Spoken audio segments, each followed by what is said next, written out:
Hello, and welcome to the first in our series of Photoshop tutorials. We'll be starting today by showing you how to create a new document in Photoshop. To get started, open your Photoshop program.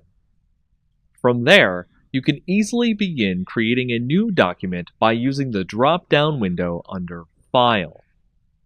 Click on File to see the drop-down window.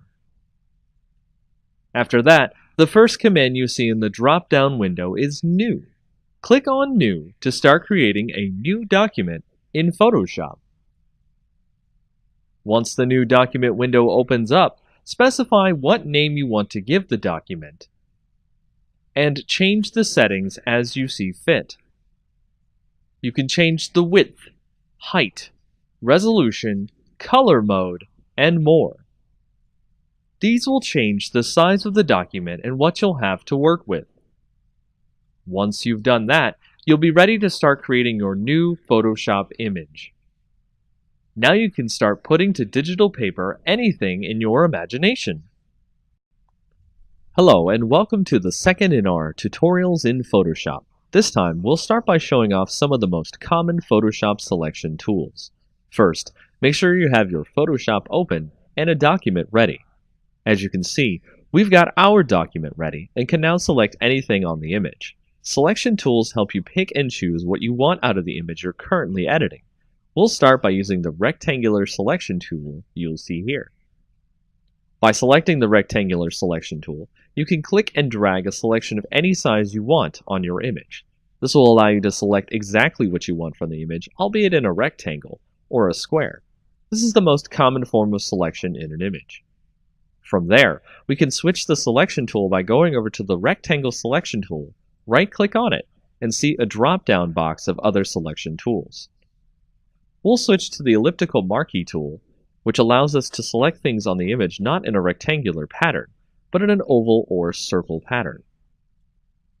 Once you've selected something with these tools, you might be ready for a little more advanced selection tool, which will allow you to select things in a creative way, the lasso tool. The lasso tool is more interesting than the previous tools because it allows you to select things in a more controlled manner. Your precise movement of the mouse while holding down the left mouse button will allow you to draw out a selection of your choice. As you can see, the tool allows us to create our own selection exactly this way, but it can be very messy if you don't have practice with it. The final selection tool we'll talk about that is common in use is the magic wand. The magic wand is a tool that allows Photoshop to think about what you're trying to select and select them as you click on the parts of the image with the tool. Observe. As you can see, the magic wand has allowed us to select only part of this image, not all of it. It would take many more clicks to get this image the way we wanted, so it may be time-consuming. And that's it for the common selection tools and their uses.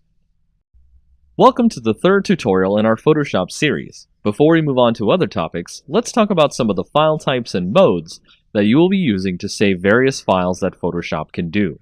Photoshop can save many different file types, and each one can have a different use in other projects. The default file type that Photoshop wants to use is a PSD file. If you see here, I have saved my previous file that I had opened into a PSD file after we have selected parts of it. A Photoshop data file will allow you to have layers, which are editable and a lot easier to manage. Moving on from there, we can see that the document that I have open next is a JPEG file. What happened to the checkerboard background? That was the transparency of my previous image, which a JPEG does not support.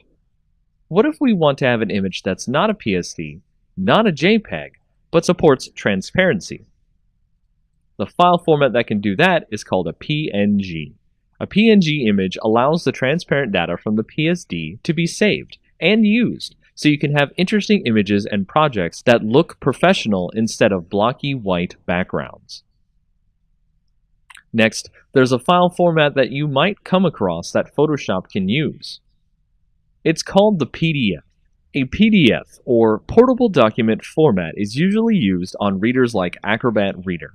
With Photoshop, you can open it, however, it will ask you to import the file instead of just reading it normally. The import window here is kind of similar as a new document file. Here I will change the resolution so that the image that we have will show up smaller than before, as I need to use it for other projects that require a smaller image. These are just a few of the image file formats you will use in Photoshop, and of course, you can save any of these formats into another format if you need to, which will allow you to fulfill many different needs for your future projects.